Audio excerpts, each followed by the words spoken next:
મહીસાગરના બાલાસિનોર તાલુકામાં વકરેલા કમળાના રોગચાળાને જડમૂળથી ઉખેડી નાખવા માટે વહીવટી તંત્ર એક્શન મોડમાં આવ્યું છે। કલેક્ટર અર્પિત સાગરે બાલાસિનોરના ટીંબા મોહલ્લા અને કાજીવાડા વિસ્તારની મુલાકાત લીધી હતી। કલેક્ટરે વિસ્તારમાં ગંદકી અને દૂષિત પાણીના પ્રશ્નોનું નિરીક્ષણ કર્યું હતું અને પાલિકાના અધિકારીઓને સફાઈ કામગીરી કરવા કડક આદેશ આપ્યા હતા। હાલ 40થી વધુ ટીમો ફિલ્ડમાં કાર્યરત છે અને નાગરિકોને શુદ્ધ પાણી માટે નગરપાલિકાની હેલ્પલાઇનનો ઉપયોગ કરવા સૂચના આપવામાં આવી છે। આજે બાલાસિનોર ની અર્બન એરિયાની વિઝિટ કરવામાં આવી છે। હવે બે જગ્યા ટીંબા મોહલ્લા અને વિજય ટોકીઝ જો અમારા એકદમ પ્રાયોરિટી એરિયાઝ હતા જ્યાં વધારે કેસ શરૂઆતથી પાછળ એક માસથી જો કેસ વધારે આવડતા હતા આના જો પ્લાનિંગ કરવામાં આવી હતી ટીંબા મોહલ્લામાં 600 મીટરના જો મેઇન એરિયા જ્યાં પાણી ગંદુ આવડતું હતું અને કેસીસ પણ વધારે હતા ત્યાંના કામ પણ બે જગ્યાના કામ પણ પૂરું થઈ ગયા છે અને આજે કાજીવાડ સિટી સર્વે ઓફિસથી કાજીવાડ જો એરિયા છે જેની વિઝિટ પણ લેવામાં આવી છે ત્યાં જો પ્રોબ્લેમ છે આ સોલ્વ કરવામાં આવશે અને નવી લાઈન પાણીની નાખવામાં આવશે। આજે જ કામ શરૂ થઈ જશે અને અમારા પૂરી પ્રયત્ન રહેશે કે ઉત્તરાયણ સુધી આ કામ પૂરું પણ થઈ જાય। પછી 14 મેજર એરિયા જ્યાં કેસીસ વધારે છે કે પાણી ગંદુ આવે છે બોર વગેરેમાં અનફિટ આવ્યા છે આના પણ અમારી જો કમિટી બનાવી છે ઉપરથી અર્બન ડિપાર્ટમેન્ટથી આમાં પણ કાલે અમારા બધા 14 કામ મંજૂર પણ કરવામાં આવ્યા છે અને અહીંયા પણ અને પ્રાયોરિટી પણ નક્કી થઈ ગઈ છે કે આ કેસીસ અને પાણી જો અનફિટ આવે છે આના યુનિયન તરીકે જો અમારા પ્રાયોરિટી વાળા એરિયા હશે ત્યાં વધારે પહેલા કામ કરવામાં આવશે।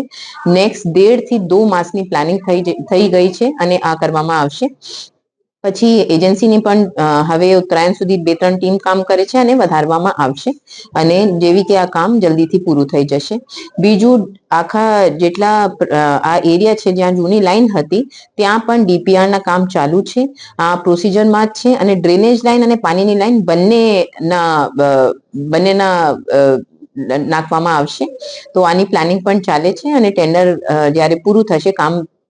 થઈ જશે ત્યાર સુધી આ જો મેઇન પ્રાયોરિટી વાળા એરિયા ત્યાં કામ કન્ટિન્યુ રહેશે।